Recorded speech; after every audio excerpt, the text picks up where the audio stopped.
Patuloy na nahihirapan ng ilang negosyante sa Eastern Visayas para makuha ang kanilang mga supply at produkto sa buong Leyte dahil sa ginagawang pagsasaayos ng Calbiga Bridge at San Juanico Bridge.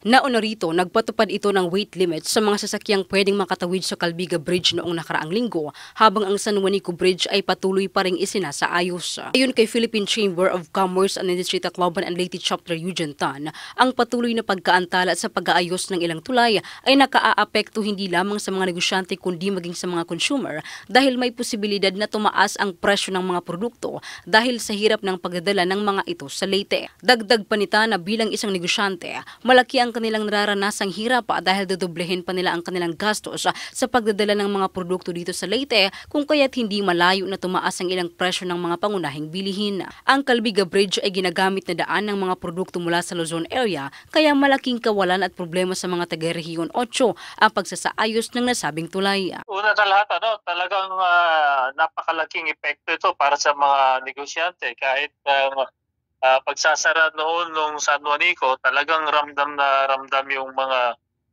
naghahanap buhay dito sa epekto ng pagsasara ng San Juanico. So ito ngayon, papunta ito ng dito sa atin ng Tacloban, dadaanan ito pag nanggaling ka ng Allen. Definitely, karagdagan ito ng napakalaking additional freight cost, no? Kasi dahil pagdadaanan mo ngayon, maiikot ka ng papunta ng Eastern Samar para makarating ka dito sa Tacloban. That is about 200 plus kilometers.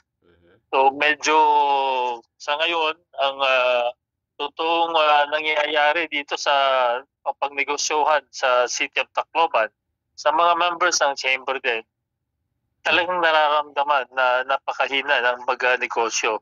Ang pakikipagpanayam ng Bombo Radio Tacloban kay Philippine Chamber of Commerce and Industry Tacloban and Leyte Chapter Eugene Tan. Nanawagan naman sa mga nakatalagang ahensya na madaliin ang pagsasaayos ng mga nasabing tulay, lalo na ngayong papalapit na ang holiday season.